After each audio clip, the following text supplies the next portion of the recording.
Number 36, or rather, William Irving Monroe III, a U.S. Marine, Vietnam veteran, father of two, brother and son who was violently murdered 4 decades ago and left partially buried in a hole in Pomona Park.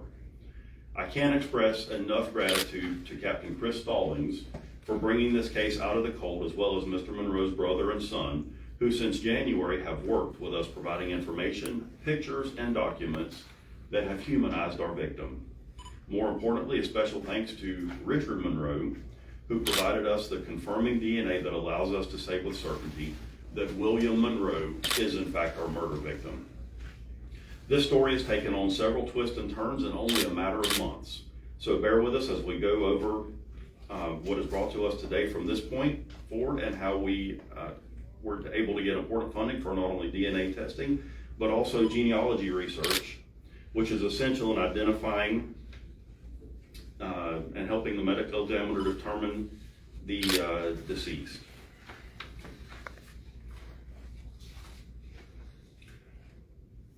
In June, results were not sounding promising due to the degradation of biological samples that we had in our possession. However, Othram Labs was continuing to build a workable DNA sample, and after a significant amount of work on their part, they were able to get a viable sample collected from biologicals that we had in evidence. In September, we got great news. A DNA sample and genealogy steps began to research possible family members. In January, we received a potential name of our victim, William Irving Monroe III, which is promising because there's no record of Mr. Monroe after 1979.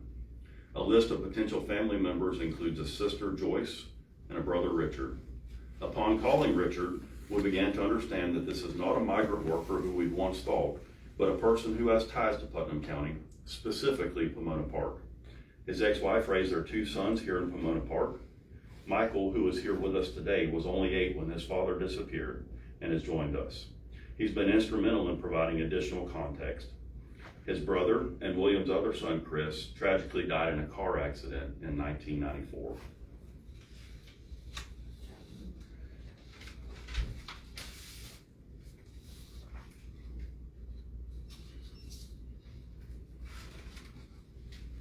The medical examiner initially determined that our deceased was a white male with brown hair who sustained a gunshot wound to the neck, entering on the right side and exiting on the left.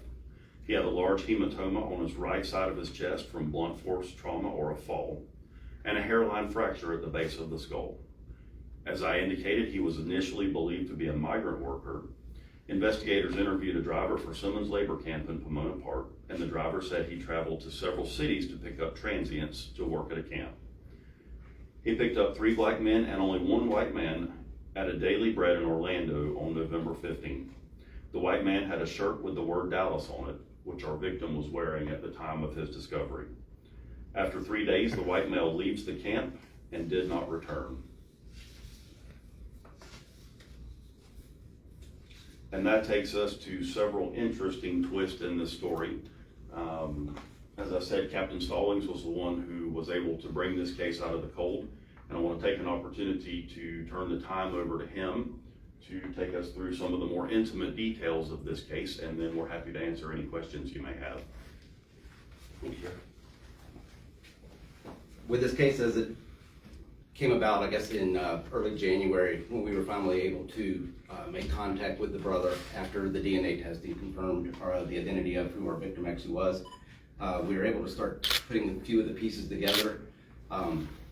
Over time and over the years, the Monroe family had lived in several cities and states across the country, so they had kind of lost contact with one another. So based on Mr. Richard, he was able to tell me names, last locations that he knew where some of the family members may have lived.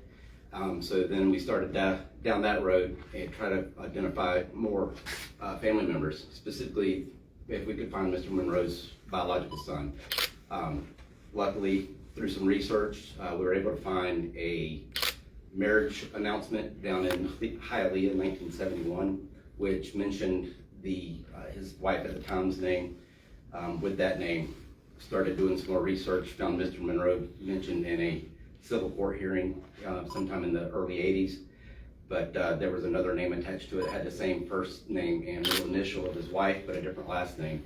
And again, checking that name, I was able to come back to what was the original name of his spouse, and lo and behold, discovered that she was actually living in Pomona Park.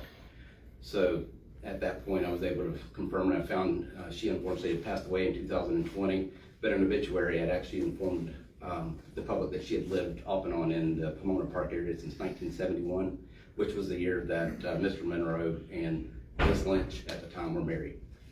And it was during that time we had learned through some more research that they had spent time off and on through the years in the 70s, back and forth through Pomona Park area. And we can put Mr. Monroe being in the county during the mid-70s through a couple citations that he had received, so we could actually put him here knowing that he's familiar with the area. So it quickly turned from a migrant worker that came in from out of county with unfamiliar ties to now we actually have somebody that was quasi-local and that had just didn't live in the area, wasn't familiar to people, but had passed through and in and out of the community for nearly 10 years. So since that time, we've learned that at the time, Michael, his brother Chris, and Mr. Monroe's ex-wife Maria, Maria actually lived in Pomona Park at it around the time the deceased was killed. So now the rest of the story is hopefully going to be reached out to the community to be filled in, and hopefully with anybody that has information that may be able to make this case go a little bit further, and maybe we can bring some justice to not only identifying the victim, but also identifying who's responsible for killing him. Thank you, Captain Stallings.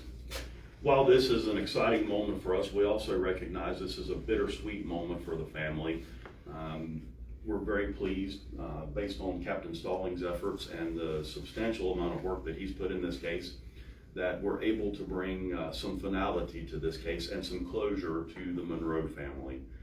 For years, they were working under the assumption that their brother and father had been missing and perhaps had been murdered down in the Virgin Islands.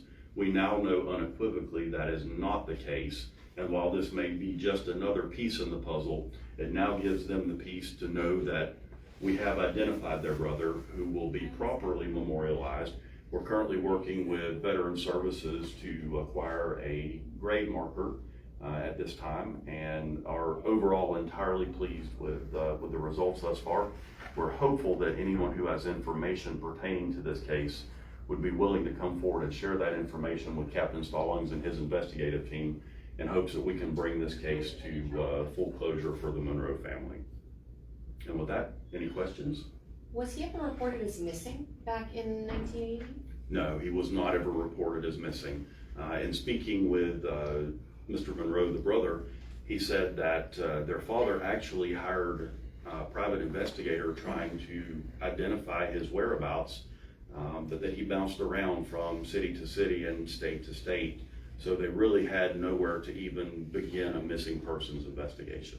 So now that you've identified who he is this now moving towards a homicide investigation, and is there any evidence that can be retested on that specifically? So we're in the process of that. Now, this was classified as a homicide investigation back in December of 1980, whenever the body was first discovered. Unfortunately, we weren't able to identify Mr. Monroe at the time, and he was buried in an indigent grave, as I said earlier, as unidentified person number 36. So now that we have a name and some historical and biographical information, we can then interweave that into the evidence that we have and perhaps turn over some new investigative leads for us.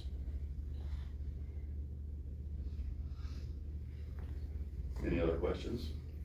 Do you believe there are people in the area, maybe in Pomona Park, that know more than what they said back in 1980? We do believe that there are some individuals around who may have some information about that. We plan to schedule interviews with them, and as I said, hope to glean some information from those interviews and others that may bring this case to closure for us and for the family.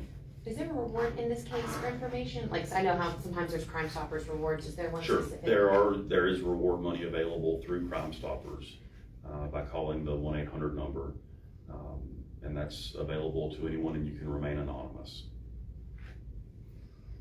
Okay. Thank you all very much.